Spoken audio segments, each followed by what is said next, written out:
तो यहाँ पे ब्लैक बोर्ड पे आपको दिखाई दे रहा है संख्या पद्धति। इसके बारे में हम लोग पढ़ेंगे। इसको हम लोगों ने पहले लिख दिया है ताकि आप लोग समझ जाए आराम से। तो देखिए आज हम लोग संख्या पद्धति के बारे में पढ़ेंगे, जिसको अंग्रेजी में नंबर सिस्टम भी कहा जाता है। ये आपकी किताब का जो पहला चैप्टर है उसके अंतर्गत आता है। तो देखिए नंबर सिस्टम में सबसे पहले हम लोग पढ़ेंगे प्राकृतिक संख्या। क्या पढ़ेंगे? प्राकृतिक संख्या। इसको प्राकृतिक संख्या भी कहा जाता है और इसको इंग्लिश में कहा जाता है नेचुरल नंबर्स। क्या कहा जाता है? Natural numbers. नेचुरल नंबर्स इसलिए कहा जाता है क्योंकि यह प्रकृति से जुड़ा हुआ है, नेचर से जुड़ा हुआ है, इसलिए इसको नेचुरल नंबर कहा जाता है। यहाँ पे देखिए इसकी परिभाषा को हम लोग देख लेते हैं। तो इसकी परिभाषा है गिनती की संख्या को प्राकृतिक संख्या कहते हैं। यानी हम लोग जो भी गिनती गिनते हैं ना, गिनती कहाँ से गिनते हैं? एक से गिनते हैं ना।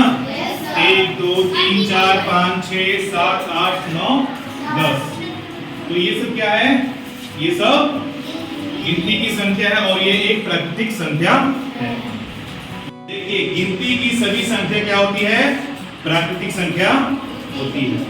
जैसे 1 2 3 4 5 6 7 8 9 10 11 और ये आगे भी ऐसे ही निरंतर बढ़ती चली जाएगी। 12 13 14 15 100 150 500 1000 1 लाख 10 लाख 1 करोड़ 5 करोड़।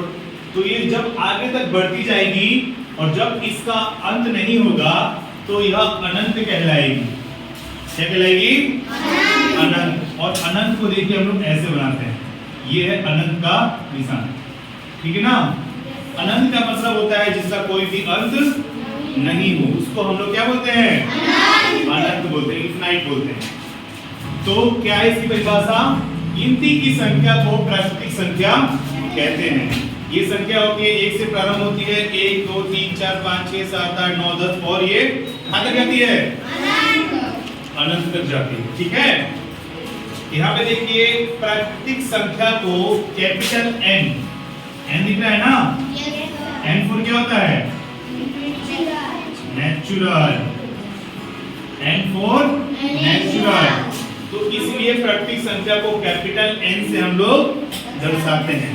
यानी कहीं पे प्राकृतिक संख्या नहीं लिखा हो लेकिन n लिखा हो तो हम लोग समझ जाएंगे कि n का मतलब क्या है? नेचुरल। और हिंदी में प्राकृतिक। ठीक है ना।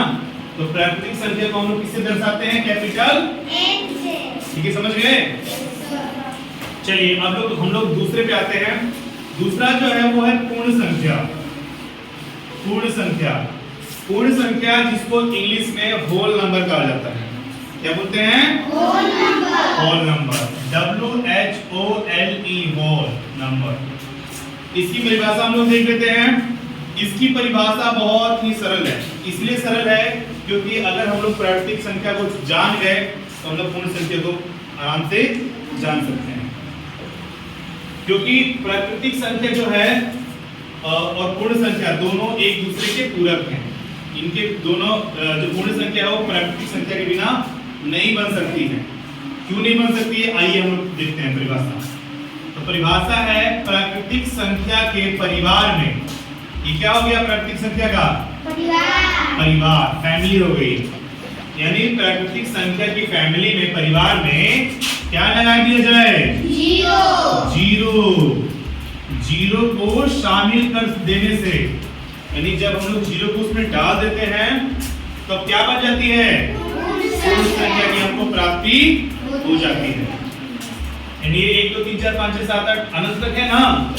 अगर इसमें हम लोग क्या लगा देंगे? सिर्फ जीरो लगा देंगे तो क्या बन जाएगा? ये पूर्ण संख्या बन जाएगा। ठीक है।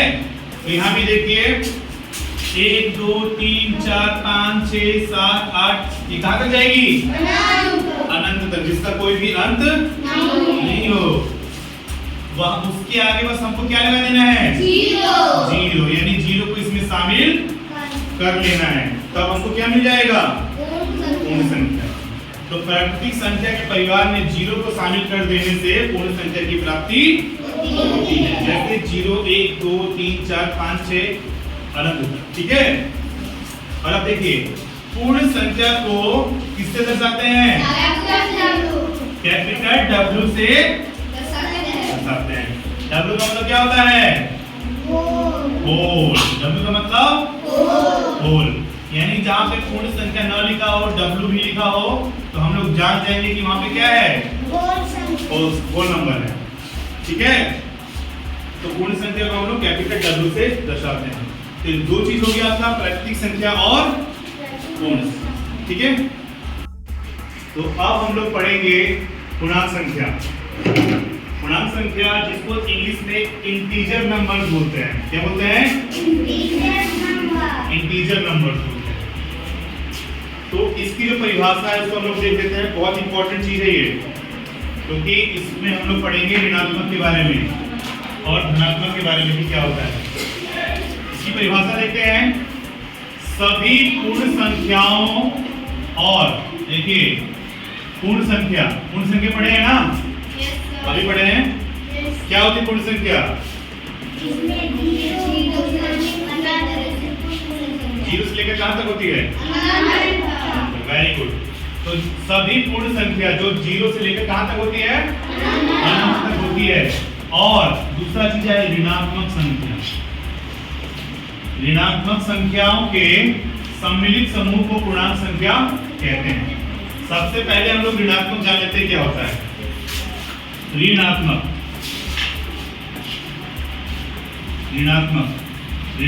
का मतलब होता है घटाव। ऋण का मतलब होता है कर्जा लेते हैं हम लोग, यानी ऋण, यानी कर्जे में चले गए, घाटे में चले गए। तो ये जो निशान होता है घटाव का होता है ऋणात्मक में। यानी जो भी माइनस वाली चीजें होंगी, माइनस वाली संख्या होगी, वो क्या होगी? ऋणात्मक संख्या होगी। और दूसरा चीज होता है धनात्मक। धन का मतलब होता है धन आना, यानी प्लस होना, यानी आना। ऋण मतलब क्या होता है? जाना। और धन मतलब क्या होता है? आना, यानी जुड़ जाना। तो ये क्या कहलाएगी? धनात्मक संख्या कहलाएगी। और इसको हम लोग किससे दर्शाते हैं? इस प्लस के निशान से, इस जोड़ के निशान से। ठीक है ना? यहाँ पे देखिए जब कोई भी संख्या, जिसे मान लीजिए 5 लिखा हुआ है और इसके आगे कुछ भी संख्या नहीं, कुछ भी निशान नहीं लिखा हुआ है, ना माइनस का है ना प्लस का है, तो इसको हम लोग अपने से मान लेंगे कि इसके आगे कौन सी संख्या होगी? प्लस की होगी। यानी कौन सी संख्या हो गई ये? धनात्मक ऋणात्मक? धनात्मक संख्या होगी। और ऋणात्मक होगी ना तो अपने आप लिख के आएगी। लीजिए भाई -5 लिखी हुई आएगी। ये क्या हो गया? ऋणात्मक हो गया। जैसे कोई संख्या है 9 - 7 लिखा हुआ है ना, यानी इसका मतलब क्या हो गया? हमको 9 में से क्या घटा देना है? 7। तो 9 के आगे तो कोई संख्या है नहीं है ना, तो इसका मतलब है कि 9 के आगे हम लोग क्या मान लेते हैं? प्लस मान लेते हैं। और 7 के आगे ऑलरेडी क्या संख्या है? माइनस।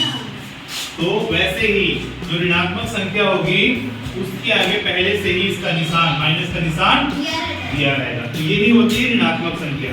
ऋणात्मक संख्या जो कि माइनस में होती है और धनात्मक संख्या जो किसमें होती है? प्लस में होती है। और आपको ये भी ध्यान रखना है कि जितनी भी पूर्ण संख्या होती है ना, वो कैसी होती है? धनात्मक होती है, यानी हमेशा प्लस में होती है। अभी हम लोग जान गए 0 से लेकर अनंत तक की सभी संख्या पूर्ण संख्या होती है। और जो पूर्ण संख्या होती है कैसी होती है? 0, 1, 2, 3, 4 होती है ना। इसके आगे कोई निशान लगा है? नहीं लगा तो क्या मान लेंगे इसको? प्लस का निशान मान लेंगे, यानी क्या मानेंगे? धनात्मक मान लेंगे इसको। तो जितनी भी पूर्ण संख्या है और जितनी भी प्राकृतिक संख्या है वो क्या होती है? धनात्मक होती है।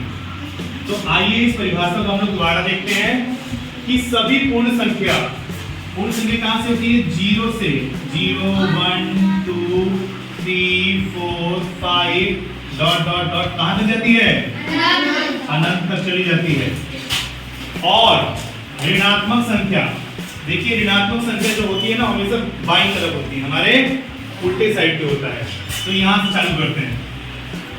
-1, -2, -3, -4 -5 और ये भी कहाँ तक चल जाती है?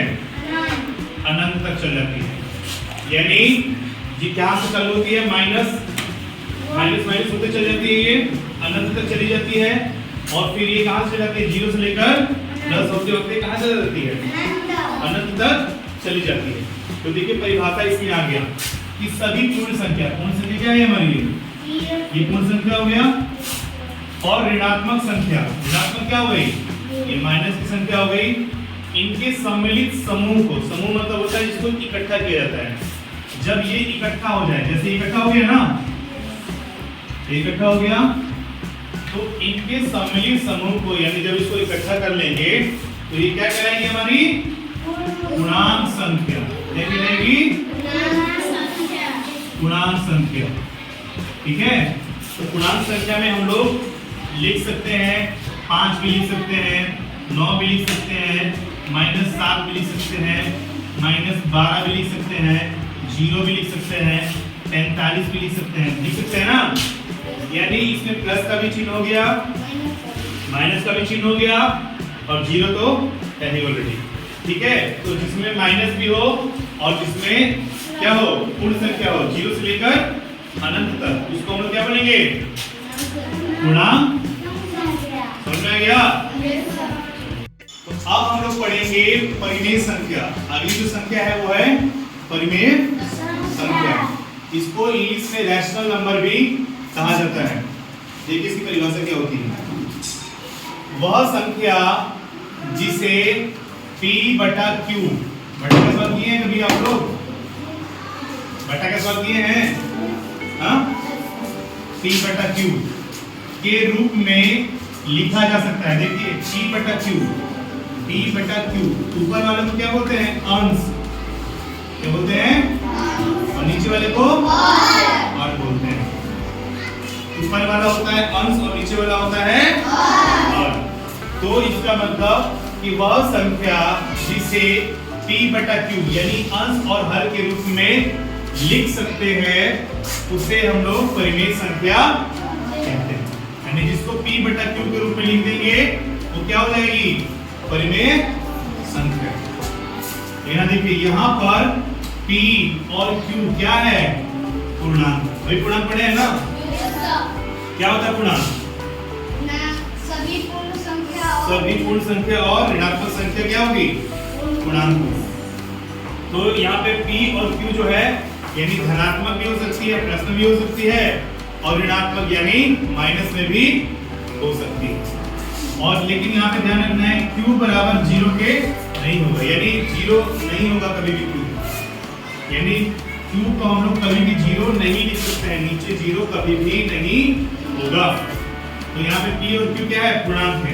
जैसे लिख लेते हैं इसे 5/2, 7/6, 1/4। ये तो धनात्मक संख्या हो गया ना? यहाँ पे 0 वाला देख लेते हैं 0/2, 0/9। ये भी परिमेय संख्या हो गया। और देखिए ऋणात्मक संख्या देख लेते हैं 0 -2/3 या फिर -6/7 या फिर 6/-7। ठीक है, ये सभी क्या है? ये परिमेय संख्या है क्योंकि इसको कैसे लिख सकते हैं हम? P/Q। ये ऊपर हो गया P और नीचे वाला Q हो गया। इसको हम लोगों ने P/Q के रूप में लिख लिया और यहाँ पे हम लोग देखिए 0 का भी यूज कर लिया, इसको भी लिख लिया। और मान लीजिए कोई संख्या हमारे पास 2, फिर 2 दिया है तो इसमें क्या करेंगे हम लोग? इसमें हम लोग अपने आप से इसके हर में 1 लगा देंगे। ठीक है ना? तो ये P/Q के रूप में बन जाएगी। और यहाँ पे देखिए ऋणात्मक संख्या यानी माइनस की संख्या भी है इसमें, -2/3। तो ये सारी क्या है? पूर्णांक की संख्या है। तो यहाँ पे क्या है? वह संख्या जिसे P/Q के रूप में लिख सकते हैं। तो हमने P/Q के रूप में इसको लिख दिया। और यहाँ पर P और Q क्या है? पूर्णांक है, यानी माइनस की भी है और प्लस की भी है। लेकिन यहाँ पे देखिए कंडीशन दे रहा है कि जो नीचे वाली संख्या है ना कभी भी 0 नहीं होना चाहिए। जैसे 7/0, 6/0, -2/0। यानी नीचे की जो संख्या है q है कभी भी 0 नहीं होना चाहिए। 0 से अधिक हो सकती है लेकिन q 0 के बराबर नहीं होगा, ठीक है ना। तो इसकी परिभाषा सिंपल सी है कि वह संख्या जिसे p बटा q यानी अंश और हर के रूप में लिख सकते हैं उसे परिमेय संख्या कहते हैं। और यहाँ पे p और q क्या है, पूर्णांक है। पूर्णांक वह संख्या होती है जो पूर्ण संख्या और ऋणात्मक संख्याओं से मिलकर बनी होती है और इसको q बराबर 0 के नहीं होता है कभी भी, ठीक है ना। तो ये हमारी होगी परिमेय संख्या। अब हम लोग अपरिमेय संख्या के बारे में पढ़ेंगे। परिमेय संख्या पढ़ लिए, अपरिमेय संख्या पढ़ते हैं। अपरिमेय संख्या को इरैशनल नंबर भी कहा जाता है। परिमेय संख्या को रैशनल नंबर और अपरिमेय संख्या को इरैशनल नंबर, ठीक है। परिभाषा देखिए, वह संख्या जिसे p बटा q यानी अंश बटा हर के रूप में नहीं लिख सकते हैं। ये देखिए परिमेय संख्या के बिल्कुल उल्टा है। उसमें हम लोग क्या कर सकते थे, उसको p बटा q के रूप में लिख सकते थे ना, लिख सकते थे। लेकिन इसको हम लोग p बटा q के रूप में नहीं लिख सकते हैं।